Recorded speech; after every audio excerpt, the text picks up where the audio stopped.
যে যেমন ভাষা বোঝে তার সঙ্গে ঠিক সেই ভাষাতেই কথা বলুন। আমি বাংলা, হিন্দি, ইংরেজির কথা বলছি না।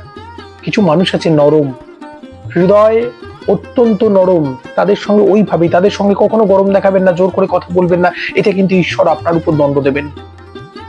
কিন্তু যারা দেখছেন কর্কশ, পারবো না, আমার দ্বারা হবে না, তার সঙ্গে কিন্তু এইভাবেই কথা বলতে হবে। তাকে যদি বলেন পারবো না গো, যখন এরকম বলবেন তখনই করবে ও তাই, আপনার উপর চোটপাট দেখাবে।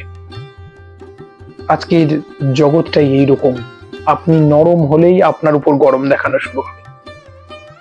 তাই যেখানে যেমন সেখানে তেমন, যার সঙ্গে যে যেমন ব্যবহার করবে আপনার সঙ্গে আপনি তেমনই ব্যবহার করবেন তার সঙ্গে। সে অত্যাচার করে যাচ্ছে, আপনি মাথা বুঝিয়ে সহ্য করে যাবেন, তো আপনি সহ্য করেই যাবেন, এই দুঃখ আপনার জীবন থেকে যাবে না। কিছু মানুষ আপনাকে হেয় করছে, ছোট বড় কথা বলছে, আর আপনি সেগুলো নিয়ে মন খারাপ করছেন। বন্ধু একদম করবেন না, আমি হাত জোর করবো আপনাদের কাছে, সঙ্গে সঙ্গে সেখান থেকে সরে আসুন। আপনার ভ্যালু আছে, অন্য আপনাকে তখনই ভ্যালু দেবে আপনি যখন নিজেকে ভ্যালু দেবেন। বি কেয়ারফুল, আপনি নিজের প্রতি যত্নবান হন, আগে নিজেকে ভ্যালুয়েবল করুন, দেখুন সবাই আপনাকে ভ্যালু দেবে। সবার কাছে ভালো ব্যবহার যেমন আশা করবেন না, সবার প্রতি ভালো ব্যবহার, সব জায়গায় আপনাকে ভালো হতে হবে। একটা গল্প বলি। ট্রেনে এক ভদ্রলোক দাঁড়িয়ে রয়েছেন, ডেলি প্যাসেঞ্জার, বলছেন দাদা একটু বসতে দেবেন, অনেকক্ষণ দাঁড়িয়ে আছে। বসুন।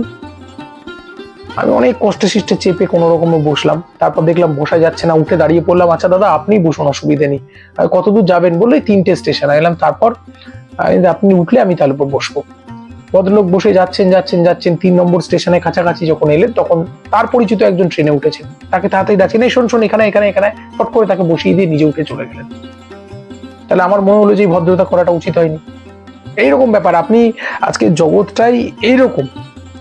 তা আমি প্রত্যেকে বলবো যে এইরকম ভদ্রতা দেখাবেন না, বারবার করে বলছি, সব জায়গায় নয়। ভালো মানুষই, আপনার ভালো মানুষই অন্য সুযোগ নিয়ে নেবে। পরবর্তী পর্বে বিস্তারিত আলোচনা হবে, সাবধানে থাকবেন, চোখ কান খোলা রাখবেন, সঙ্গে থাকুন।